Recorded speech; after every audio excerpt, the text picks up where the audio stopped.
Daniel sentia uma luz intensa invadindo seus olhos. Uma luz que parecia queimar sua pele. Ele tentou fechar as pálpebras, mas percebeu que estavam tão pesadas como se fossem de chumbo. Lentamente, começou a ouvir sons ao seu redor. Um bip constante, o farfalhar de roupas e vozes murmurando. Tudo parecia distante, embaçado, como se ele estivesse emergindo de um sonho profundo. De repente, a sensação de estar preso desapareceu e ele conseguiu abrir os olhos, piscando rapidamente para ajustar-se à luminosidade. Ele viu um teto branco e frio, cheio de manchas de umidade. Tentou mover a cabeça para o lado, mas uma dor aguda irradiou pelo seu pescoço. A seu lado, uma enfermeira notou sua movimentação e correu até ele. Doutor! Ele está acordando! A enfermeira gritou. O doutor, um homem de meia idade com olhos cansados e um rosto sério, entrou no quarto apressadamente. Olá, senhor Daniel. Meu nome é doutor Souza. Como se sente? Perguntou o médico, inclinando-se para mais perto. Daniel tentou falar, mas sua boca estava seca como um deserto. A voz saiu como um sussurro rouco. Onde? Onde estou? Você está no Hospital São Gabriel. Você sofreu um acidente grave há 10 meses e entrou em coma. Agora parece que finalmente está voltando para nós. Daniel piscou, tentando processar a informação. 10 meses? Ele tentou se lembrar do que havia acontecido, mas sua mente estava em branco. E minha família? Onde estão minha esposa e meu filho? Perguntou ele, uma ansiedade crescente em sua voz. O médico hesitou, trocando um olhar rápido com a enfermeira antes de responder. Daniel, por enquanto vamos focar na sua recuperação. Seu corpo passou por muito. Vamos chamar o seu amigo Eduardo, que tem estado com você desde o acidente. Ele poderá explicar tudo com mais detalhes. Algumas horas depois, Eduardo entrou no quarto. Daniel se lembrava dele, um amigo de longa data e também seu advogado. Eduardo tinha o rosto abatido, o que preocupou Daniel. Eduardo, o que está acontecendo? Onde estão minha esposa e meu filho? Daniel perguntou, tentando se sentar, mas sentindo uma fraqueza avassaladora. Eduardo suspirou profundamente antes de responder. Daniel, tem sido um período muito difícil para todos. Sua esposa, Mariana, e seu filho, Pedro, eles estavam com você no carro durante o acidente. Infelizmente, eles não sobreviveram. Aquelas palavras atingiram Daniel como um soco no estômago. Ele sentiu um nó na garganta e seus olhos se encheram de lágrimas. Não, isso não pode ser verdade. Não, não, não! Ele balançava a cabeça, recusando-se a acreditar. Eduardo aproximou-se e segurou a mão de Daniel. Sinto muito, Daniel. Eu estive aqui todos os dias, esperando que você acordasse. E não é só isso. Há mais. Daniel olhou para Eduardo, seu coração batendo forte. Mais? O que mais poderia ser pior do que isso? Eduardo hesitou antes de responder. Sua empresa... Enquanto você estava em coma, aconteceram algumas mudanças. Seu sócio Carlos se aproveitou da sua ausência e desviou grande parte dos fundos. A empresa faliu e... Você perdeu quase tudo. Daniel estava atordoado. Sua vida inteira desmoronou em um instante. Ele fechou os olhos tentando processar as informações. Então estou pobre? Sim, Daniel. Eu fiz o que pude, mas ele manipulou tudo muito bem. Ainda estamos tentando processar judicialmente, mas o caminho é longo. Nos dias seguintes, Daniel permaneceu em silêncio, encarando o teto do hospital, mergulhado em sua dor. Ele perdeu tudo o que mais amava na vida: sua família, sua fortuna, seu propósito. Cada dia parecia um pesadelo interminável. Mas com o passar do tempo, um sentimento diferente começou a crescer dentro dele. Era uma mistura de raiva, determinação e uma necessidade desesperada de se reerguer. Ele não queria passar o resto de sua vida lamentando o que havia perdido. Precisava encontrar um novo propósito. Após receber alta, Daniel foi para o pequeno apartamento que Eduardo havia encontrado para ele. O lugar era modesto, uma grande mudança em relação à mansão luxuosa que ele costumava chamar de lar, mas era tudo o que ele tinha agora. As paredes nuas e o espaço vazio refletiam perfeitamente o estado de sua alma. Um dia, enquanto andava pelo bairro, Daniel encontrou um velho amigo, João, que trabalhava em uma oficina mecânica. "Daniel, é você mesmo?" João perguntou surpreso. "Sou eu, sim, João. Passando por algumas dificuldades no momento." João olhou para Daniel com empatia. "Se precisar de algo, qualquer coisa me avise. Estamos juntos, meu amigo." A generosidade de João tocou Daniel profundamente. Ele decidiu aceitar a oferta e começou a trabalhar na oficina, não pelo dinheiro, mas pela necessidade de se manter ocupado e reconstruir sua autoestima. Ele descobriu que gostava de trabalhar com as mãos, consertando coisas, dando uma nova vida a objetos que pareciam perdidos. Com o tempo, Daniel começou a ajudar outros moradores da comunidade. Usava suas habilidades em negócios para organizar as finanças da oficina, atrair novos clientes e melhorar os processos. A oficina começou a prosperar. Um ano se passou, desde que Daniel saiu do hospital. Sua vida havia mudado completamente, mas ele encontrou uma nova paz e propósito. Um dia, enquanto estava na oficina, Eduardo apareceu com uma expressão séria no rosto. "Daniel, precisamos conversar. É sobre o Carlos." Daniel parou o que estava fazendo e olhou para Eduardo. "O que aconteceu com ele?" "Ele foi preso, Daniel. Depois de muita investigação, conseguimos provas suficientes para colocá-lo atrás das grades. O problema é que descobrimos algo mais." Daniel franziu a testa, sentindo uma sensação estranha. "O quê?" Eduardo respirou fundo antes de responder.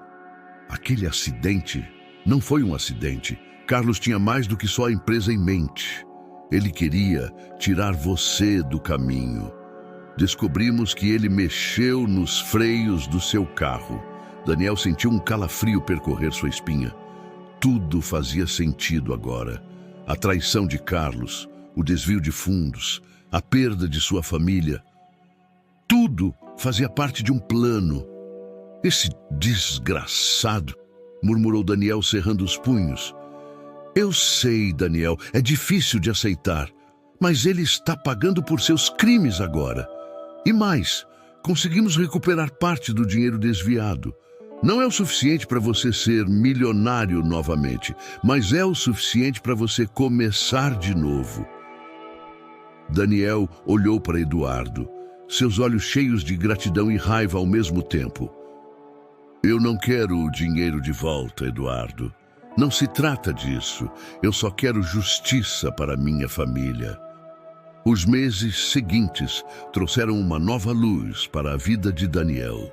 Mas um dia, enquanto organizavam alguns documentos antigos de Mariana, encontrou uma carta escondida em uma gaveta. Ela trouxe a carta para Daniel, que a abriu com mãos trêmulas. A carta era de Mariana e, para seu choque, revelava uma verdade que ninguém jamais havia imaginado. "Daniel, se você está lendo isso, então algo terrível deve ter acontecido. Carlos me ameaçou e me forçou a casar com ele antes de te conhecer. Ele disse que faria mal a Pedro se eu não obedecesse. Pedro não é seu filho. Carlos é o pai dele." Daniel ficou paralisado. A carta caiu de suas mãos. Tudo o que ele achava que sabia era uma mentira. Pedro, o menino que ele amava como filho, não era seu. E Carlos, o homem que destruiu sua vida, era o verdadeiro pai de Pedro. Daniel respirou fundo, sentindo uma mistura de dor e alívio. Daniel ficou paralisado com a revelação da carta. Sua mente estava em turbilhão, tentando processar tudo o que havia acabado de descobrir. Ele se levantou e caminhou até a janela, olhando para o horizonte com um olhar vazio. Todo o amor que ele sentia por Pedro não poderia ser apagado por essa revelação, mas a dor de saber que o garoto que ele considerava seu filho era fruto de uma traição dolorosa era esmagadora. Os dias seguintes foram de conflito interno para Daniel. Ele tentou se concentrar no trabalho na oficina, mas a verdade sempre pairava sobre ele como uma sombra constante. Eduardo, seu amigo e advogado, o visitava regularmente, preocupado com o estado emocional de Daniel. Mas mesmo com todo o apoio, Daniel sentia que algo dentro dele havia quebrado de forma irreparável. Um mês depois, Daniel soube que Carlos, o homem responsável pela destruição de sua vida, havia sido solto devido a um erro processual no julgamento. A notícia caiu como uma bomba. A raiva que Daniel sentia, já profunda, cresceu a níveis insuportáveis. Ele não poderia aceitar que Carlos, o homem que destruiu sua família e quase o matou, saísse impune. Certo dia, enquanto estava prestes a fechar a oficina, Daniel recebeu uma visita inesperada. Era um homem alto, com olhar frio e calculista. Ele se apresentou como Henrique, um detetive particular que Eduardo havia contratado para investigar Carlos e tentar recuperar a fortuna perdida. Daniel, eu investiguei a fundo a vida de Carlos e descobri algo que pode te interessar, disse Henrique, sem rodeios. Daniel franziu o senho, exausto de tantas surpresas, mas convidou Henrique a entrar. Os dois se sentaram no escritório improvisado da oficina, onde Henrique começou a revelar o que havia descoberto. Carlos não agiu sozinho quando arruinou sua vida. Ele tem aliados poderosos, pessoas que o ajudaram a manipular o sistema para escapar da prisão. Mas o mais importante é que ele não desistiu de terminar o que começou, disse Henrique, com uma seriedade que fez o coração de Daniel acelerar. O que você quer dizer com isso? Perguntou Daniel, alarmado. Carlos está planejando te eliminar, Daniel. Agora que ele sabe que você descobriu toda a verdade, ele não vai parar até garantir que você não represente uma ameaça. Mas eu posso te ajudar a detê-lo antes que isso aconteça, afirmou Henrique. Daniel não sabia se podia confiar em Henrique, mas uma coisa era certa. Ele precisava agir antes que Carlos o encontrasse. Com a ajuda de Henrique, Daniel começou a planejar sua vingança. Ele não queria apenas justiça, ele queria que Carlos sentisse. Daniel preparou uma armadilha. Ele sabia que precisava pegar Carlos de surpresa, confrontá-lo em um lugar onde Carlos não tivesse vantagem. E a oportunidade perfeita surgiu quando Carlos tentou atrair Daniel para um encontro sob o pretexto de fazer as pazes. O encontro foi marcado para uma noite fria em um armazém abandonado nos arredores da cidade. Quando Carlos chegou, acompanhado de 2 capangas, encontrou Daniel esperando por ele, mas algo estava diferente. Daniel não era mais o homem quebrado que Carlos pensava que ele havia destruído. Ele estava preparado. A tensão no ar era palpável. Carlos tentou usar suas palavras manipuladoras para virar o jogo a seu favor, mas Daniel estava decidido. Carlos, você destruiu minha vida, tirou de mim o que eu mais amava e agora você quer que eu acredite que tudo isso pode acabar com uma conversa? Daniel disse com uma firmeza que Carlos nunca havia visto antes. Daniel, você não entende. Eu estava apenas fazendo o que era necessário para sobreviver. Os negócios... Carlos começou, mas foi interrompido. Sobreviver? Daniel gritou, sentindo a raiva borbulhar dentro dele. Você matou minha esposa, meu filho, e agora vem falar de sobrevivência. Você não merece piedade. A conversa rapidamente escalou para uma troca de acusações. Mas quando Carlos tentou sacar uma arma, Henrique, que estava escondido, interveio, neutralizando os capangas de Carlos e desarmando-o. Carlos caiu de joelhos, finalmente percebendo que havia perdido. Sem mais escapatórias, ele olhou para Daniel com uma mistura de medo e desprezo. Você pode me prender, mas eu sempre estarei na sua mente, Daniel. Você nunca vai escapar do que aconteceu, Carlos murmurou em um último ato de desafio. Eu sei, respondeu Daniel, com uma calma que surpreendeu até a si mesmo. Mas vou seguir em frente, Carlos, e você vai pagar por tudo. Com a ajuda de Henrique, Carlos, no terceiro aniversário da morte de Mariana e Pedro, Daniel acordou cedo, sentindo uma necessidade profunda de prestar sua homenagem. Ele havia evitado aquele lugar por muito tempo, com medo da dor que a visita poderia trazer, mas agora sentia-se preparado. Sabia que era hora de enfrentar aquele momento e, finalmente, encontrar um encerramento para sua jornada de luto. Ele se dirigiu ao cemitério com um buquê de lírios brancos nas mãos, as flores favoritas de Mariana. O céu estava nublado, mas não ameaçava a chuva, criando uma atmosfera calma e silenciosa, perfeita para a reflexão.